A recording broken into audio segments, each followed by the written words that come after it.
Hola, bienvenidos a esta edición de Detrás del Paper, el podcast de Revista Límite, en el que comentamos con sus autores artículos publicados recientemente en la revista. Estamos con Cristian Álvarez Rojas. Estimado, ¿cómo estás, Cristian? Bien, gracias por la invitación. Si quieres te puedes presentar tú, de hecho, a qué te dedicas, qué estás haciendo en este momento. Soy candidato a doctor en estudios americanos de la Universidad de Santiago de Chile y anteriormente tengo formación de licenciatura y magíster en estética de la Universidad Católica. Dale, perfecto. Bueno, respecto a tu paper, te voy a sacar de ¿Mm? pantalla un segundo. Eh, El artículo que publicaste, que publicamos, se llama Cientificismo Espiritual, la obra de Arturo Aldunate Phillips en la discusión sobre ciencia y desarrollo. Y voy a leer el abstract, aunque está en pantalla, para las personas que están viendo esto en YouTube. Dice, resumen, el cientificismo ha sido señalado frecuentemente como una ideología equivalente a la modernidad y el colonialismo. El objetivo de este artículo es examinar este concepto bajo el enfoque de pensamiento latinoamericano y definirlo como un dispositivo usado para reforzar conjuntos de ideas de mayor alcance. Para ello, expondré el pensamiento de Arturo Aldonate Phillips, contenido en su obra de divulgación científica, como un cientificismo espiritual, enfrentado a la discusión acerca del rol de la ciencia en el desarrollo en Chile y América Latina. Ese es el abstract del paper. Lo primero que te Mm. quería preguntar era si es que nos podías definir un par de conceptos, así, muy brevemente y con tus propias palabras, o sea, definirlos así como en simple. Primero, me llama la atención que hablas de dispositivo. ¿A qué se refiere el concepto de dispositivo esta, dentro de este artículo, dentro de la corriente? Ujú. Sí, esto viene por un enfoque metodológico que forma parte de lo que se le ha llamado estudios eidéticos. Tiene que ver con eidético por ideas, sistemas de ideas, conjuntos de ideas y cómo las clasificamos. Entonces tenemos que hay ideas de largo alcance, como de muy largo alcance, como las cosmovisiones, por ejemplo, que abarcan toda la vida, la comprensión de la realidad. Hay otras como la ideología, que tienen que ver con la organización del Estado, con programas de acción política y hay otras ideas que están en una posición intermedia, y por eso me interesaba discutir el cientificismo. Si bien se dice ideología, a veces en un sentido marxista, como falsa conciencia, por ejemplo, pero a mi juicio no alcanza a ser una ideología en un sentido de programa político, sino que una idea de menor alcance, diríamos, ¿Ya? que por sí sola no da pautas para la acción, sino que, ahí viene esta idea de dispositivo, sino que refuerza, podríamos decir, otras posiciones de más largo alcance. Entonces el cientificismo se adosa, podríamos por jugar una metáfora, a otros conjuntos de ideas más grandes para darle más peso. Ya, se entiende. De hecho, eso te iba a preguntar también por cientificismo, pero ya está, o sea, ya nos contaste. Pregunta, ¿por qué Arturo Aldonate Phillips? ¿Quién fue él? ¿A qué se Él, dedicaba? ¿A qué dedicaba él el tiempo libre? fue Él era ingeniero de formación, desde muy joven, eso sí, quiso tener una carrera literaria de poeta, pero fracasó. Al menos la crítica lo destrozó y quemó todos los libros, no quiso olvidarse, se avergonzó mucho. Pero ya después, más adulto, digamos, con más años de experiencia, ya a fines de los años 50, cuando él tenía eh, casi 50 años, menos porque nació a principios del siglo, no recuerdo el año exacto, Ya. empieza una labor de lo que hoy llamaríamos divulgación científica, a escribir libros pensados para lo que se diría, ¿cierto?, un público amplio. Y eso me parece interesante por muchas razones. Primero, porque él en su momento fue conocido relativamente, considerando la poca circulación de los libros en Chile y todo eso, pero tenía cierto alcance, salía en televisión, salía en medios, sobre todo en la dictadura. Él era una persona afín a la dictadura, por lo tanto, cuando ésta se inicia, él es tomado por los medios como una voz, algo así como un Carl Sagan chileno, diríamos. Ya, sí. Eh, Salía en televisión, incluso en radio. Se le entrega el Premio Nacional de Literatura, pero además me interesa por otro lado porque en las obras de divulgación, que hoy entendemos como divulgación, suscribo una hipótesis bastante interesante que proponen dos autores, Liz Smolin y Roberto Mangabeira Unger. El primero es canadiense, el segundo es brasileño, y han escrito juntos. Una hipótesis que ellos llaman a recuperar. la idea en la noción de filosofía natural, Ya, ¿cierto? Que sí. recordaremos que era algo así como sinónimo de lo que hoy entendemos ciencia, pero antes del siglo XIX especialmente. Y, y en qué se refieren a recuperarlo? En que ellos dicen que cuando los científicos y científicas escriben obras que entendemos como divulgación, como comunicación científica, es más fácil ver en el subtexto, leer propuestas filosóficas de más largo alcance que no caben en los papers o en libros técnicos. Entonces, que esas obras serían fructíferas para analizar premisas filosóficas que dan a entender sus concepciones sobre qué es la ciencia, cuál es el rol de la ciencia, cuál es el valor de la ciencia en la sociedad, por ejemplo, y que se vuelven interesantes desde ese punto de vista para un análisis filosófico que la ha dejado un poco de lado. O sea, eso también me interesa, recuperar ese tipo de obras de corpus para hacer un análisis filosófico. Claro, o sea, sobre todo para ver la relación entre ciencia y política en este caso, por ejemplo. O sea, Sí, o sea, es una relación que me apareció viendo la obra o podría ser otra también. Como también me parece la relación entre ciencia y religión o religiosidad más bien. se entiende. Oye, pero interesante esto de algo así como el primer Carl Sagan, o en nuestro caso sería como una especie de antecedente de, ¿cómo se llama el periodista? El de Mundo, Hernán Holguín, que era Claro, como, para nosotros que fuimos niños en los 80 y en los 90 es como el referente de divulgación científica que teníamos en la tele en ese momento. Bueno, después Eric Goles, pero en fin. Y pregunta, ¿cómo, así muy en breve también, cómo tú resumirías la conclusión de tu artículo? O sea, ¿cuál es a qué conclusión llegas en él? en el caso particular con este autor encuentro que era un cientificista entendido como una persona que toma conocimiento de ciencias particulares, en el caso de él la física, la astronomía, que era lo que más conocía, lo que más estudió, incluso cibernética. Eh, Ya, en cibernética más temprana, y de ahí saca conclusiones de más largo alcance que esa disciplina, conclusiones morales, por ejemplo, conclusiones políticas también, sobre justificar un orden conservador, diríamos. Entonces eso ya lo califica como cientificista, pero además vinculado en todo momento a lo largo de su obra con una perspectiva que llamaríamos espiritual. O sea, era una persona ya. creyente y encuentra en la ciencia un argumento de autoridad para validar su creencia religiosa. O sea, yo Ya, creo en ¿cómo, Dios cómo? porque la ciencia muestra por ejemplo, un universo cognoscible, ordenado. Y eso Ya, solo pudo haber sido creado por una mente racional y esa mente es Dios. ya, o sea Y que la existencia de un orden en cierta forma es un argumento para la existencia de Dios. ¿Eso?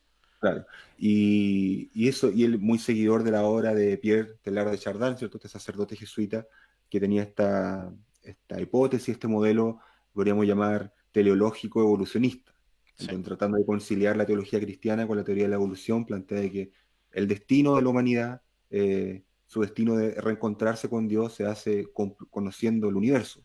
Entonces él es muy seguidor de esta idea y le aplica a su obra. Entonces, como conclusión, ¿no? A propósito de la propuesta de que salía en el abstract, y claro, el cientificismo eh, puede ser cosas distintas de las que estamos acostumbrados a leer en artículos de investigación de humanidades, por ejemplo, en donde con mucha razón, yo digo que eso esté mal, de hecho son una hipótesis que considero verdaderas cuando se dice, por ejemplo, el cientificismo ha sido un agente de la colonización capitalista o un agente de la modernización de los países periféricos. Están haciendo una noción de pensamiento periférico, es algo que ocurre en un país como Chile, un país sí. que no es un centro capitalista, digamos. Un país del sur, Eh, como se dice también. Claro. Sí, O sea, esas lecturas considero que son correctas sobre el cientificismo, que circulan, por ejemplo, la filosofía de Enrique Dussel, por ejemplo. Él habla de esto, que el cientificismo es una ideología de dominación del centro, y del centro capitalista, modernizante, secularizante. Yo digo, eso es verdad, pero también puede ser otras cosas. También puede haber un cientificismo, en este caso, de espiritual, y en función de intereses ideológicos que no nos asociaríamos muchas veces, conservadores. Y que mm, en el caso de Aldunate, claro, él hoy por hoy no es un autor ni conocido ni reconocido. Así que esto es más algo anecdótico. Ya no quiero decir que él generó una escuela necesariamente, pero me interesa como caso. O sea, me gusta hacer la analogía a mí de hacer la comparación eh, Por ejemplo, una cosa es Darwin, que proponía una teoría de gran alcance acerca de la evolución de las especies, ¿cierto? Sí. Y otra era un Humboldt, un naturalista que describía la especie. Yo describo que existe esta especie. No sé si esa especie representa una gran rama, si de dónde viene, ¿cierto? Entonces esto es algo más humilde, ¿cierto? Yo soy un naturalista que estoy describiendo esta especie que me encontré y poniéndola en este esquema sobre clasificación de la idea, pero no, de ahí más allá de qué impacto tiene el Donate, por ejemplo, ahí no entro, digamos. Ya, entiendo, sí. Bueno, eso precisamente me lleva a otro tema y es preguntarte precisamente en el marco mayor en el cual se enmarca este trabajo tuyo. O sea, no sé si está dentro de un trabajo de tesis o un trabajo de investigación de largo alcance que estés llevando a cabo, considerando que Aldunate en este caso sería como un caso Claro. puntual o un ejemplo. Si nos podrías hablar un poquitito de tu interés de largo alcance, por decirlo así. Sí, esto se marca dentro de la tesis doctoral. Un caso que analicé para la tesis que se llama el cientificismo como pensamiento periférico y sus casos en Argentina y Brasil. Iba a incluir Chile al principio, pero bueno, ha, ha habido cambios en el mundo, digamos, así que hemos tenido que recortar la tesis. Y claro, el Donate era de los casos chilenos y me quedo para la tesis con los casos brasileños y argentinos. Entonces, a partir de análisis de casos, poder construir una especie de panorama un poco más general y hablar de cómo ha ocurrido, cómo se ha presentado el cientificismo en el pensamiento eh, sudamericano, diríamos, periférico, casos del pensamiento periférico. Entiendo.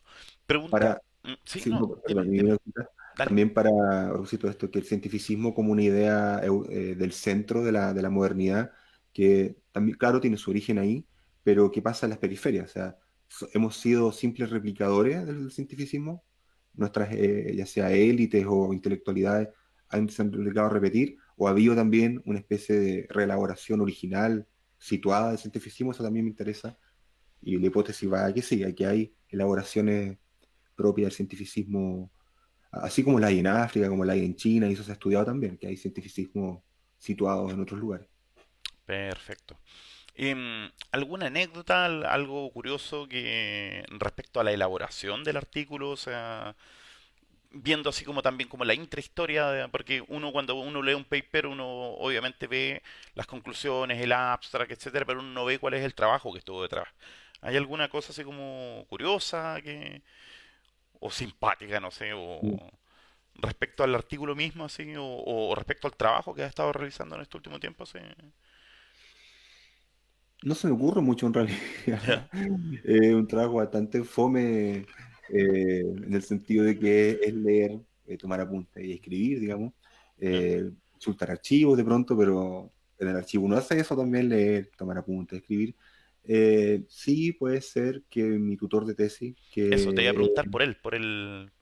No sé si es que le quieres decir como le... ya. eh, Don... Eduardo Debé, Sí. ¿cierto? Eh, Él se ha dedicado el último año a estudiar el pensamiento latinoamericano, el pensamiento periférico en general, de otras periferias.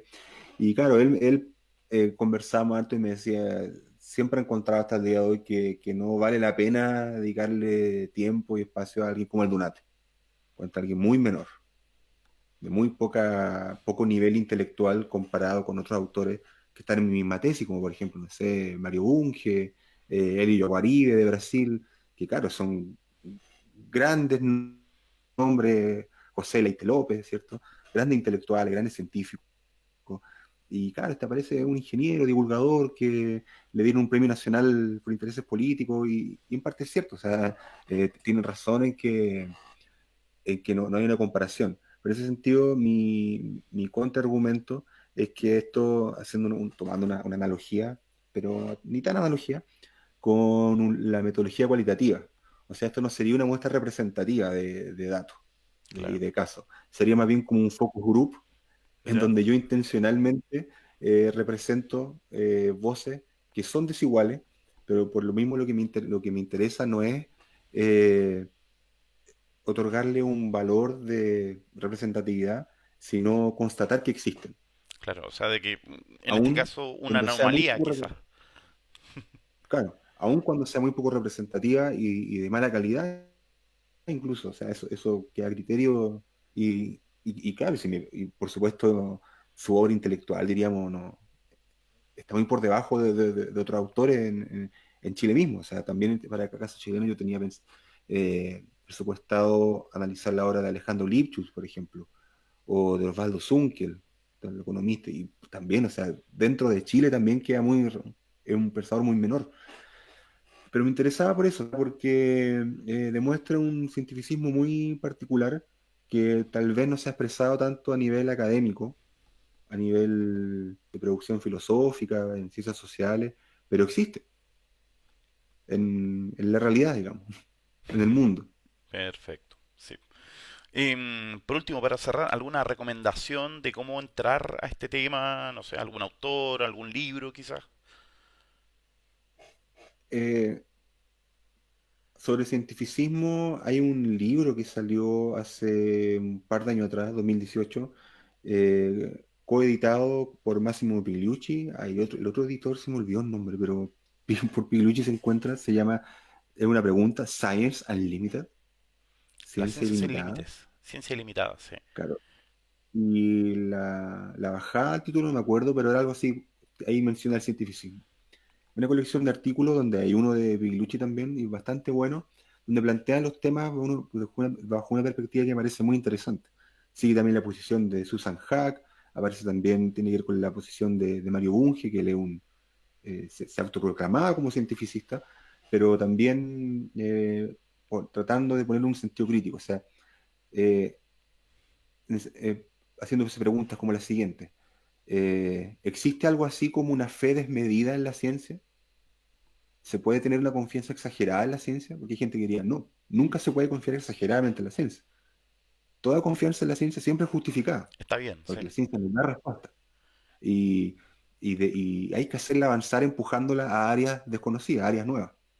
Otros dirían que sí, que en realidad a veces no se justifica y que hay reduccionismo, hay errores metodológicos, por ejemplo, o qué pasa con los usos políticos que hay en esto. O sea, que se ha estudiado también bastante y es lo que yo creo el pensamiento latinoamericano más estudiado, la mezcla entre aprovechamiento político, también la Escuela de Frankfurt ha estudiado esto, ¿cierto? De esta noción de que la tecnocracia, el cientificismo como racionalidad técnica, en realidad lo que hace es esconder otro tipo de intereses de dominación, que también ocurre. Sí. Y otra cosa que me parece bien interesante que la encontré en un libro de un autor que se llama Tom Sorel, y su libro se llama Scientism, así nomás, del 91, tiene una ¿Ya? bajada y tampoco recuerdo, y hay una cuña bien buena que dice, el cientificismo es un vicio filosófico, pero es algo muy útil en todo lo demás, en el sentido de que, claro, a los que nos interesa la filosofía, ser cientificista es un error, una exageración, pero pensemos en política pública, por ejemplo. ¿Qué pasa cuando, situación ahora, hay una pandemia? ¿Qué pasa cuando mucha gente de forma injustificada empieza a cuestionar las vacunas, por ejemplo? O, o, bueno, cualquier tipo de medida de urgencia. Entonces ahí diríamos, "Puta, tal vez sería deseable que a nivel social por lo menos hubiera cierto cientificismo, donde la gente dijera, mira, esto es científico, entonces creámoslo. Una Sí. cuestión pragmática. Creámosle a los médicos con Entonces, las mascarillas y todo eso, sí. claro.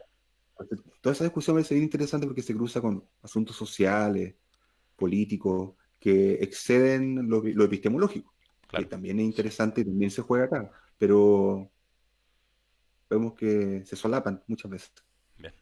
Oye, Cristian, muchas gracias por tu tiempo y los dejamos invitados, obviamente, a nuestros Mm. espectadores, auditores, a que descarguen tu artículo y nada, nos estamos viendo en una próxima edición de Detrás del Paper. Gracias. Chao. ¿Mm? Ya, pues, gracias a ti, muy bien, chao.